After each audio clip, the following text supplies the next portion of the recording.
But I mean, the idea, Evelyn, that you would even consider arresting a democratically elected foreign leader for stepping foot on your soil just seems ridiculous. Yeah, look, it's definitely dangerous territory when you're talking about democratically elected, politicians. I honestly think that it's all smoke and mirrors. It's one of those things like the, like all of the WHO and all of these other economic forum crap, none of us should be a part of it. It's just ridiculous, the whole thing. The whole thing is a joke.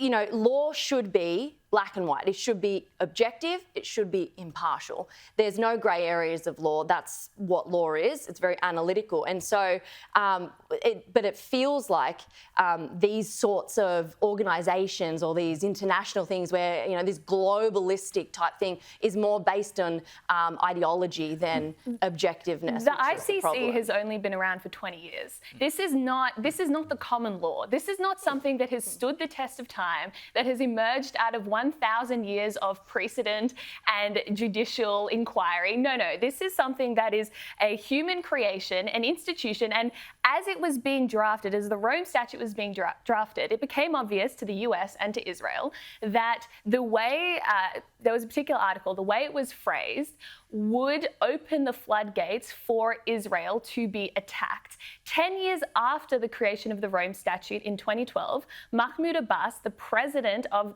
the Palestinian Authority, wrote an op-ed in the New York Times saying it is time to globalize the Intifada by launching lawfare, legal warfare against Israel.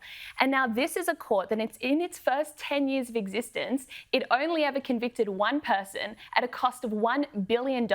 So you've got an institution which is fundamentally broken, ill-equipped, and completely ineffective. And then you've got the pro-Palestinians who are looking for any means possible to annihilate Israel, including through lawfare. And so it's a match made in heaven. You've got one side looking for relevance, the other side looking to destroy Israel. To be fair, though, perfect. Just to throw a spanner in the works, and I'm going to say this, I am by no means pro one way. I'm pro reverence of innocent life in the war in the Middle East, and I'm going to say that as a caveat, because you say the wrong thing and people want to get you. But I will say this, I can't blame some people for wanting and seeking some other authority other than their own nation if they feel like their nation are doing them a disservice. So, for example, for me, if there was police corruption, I wouldn't want police investigating that. So I feel I can sympathise with people grasping at straws if they feel like Israel are not going to appropriately or properly. I'm not saying that's the case, but I'm saying if people feel the that, concept of an them going, I don't want Israel investigating Israel because history shows that the victors write the history books.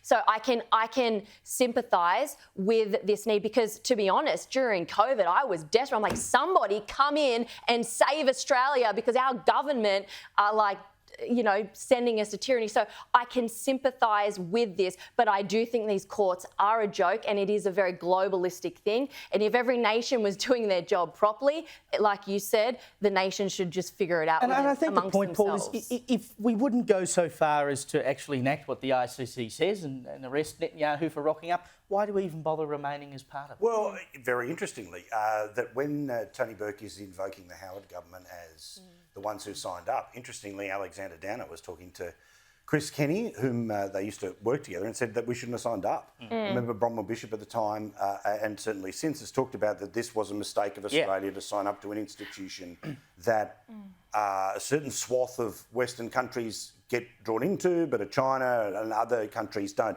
And I think that is always the problem with this sort of opt-in system. I mean, I wouldn't necessarily want one that is forced upon you either. So, there is, thankfully, no such thing as a world government at this point. They're trying. But they do their best every day.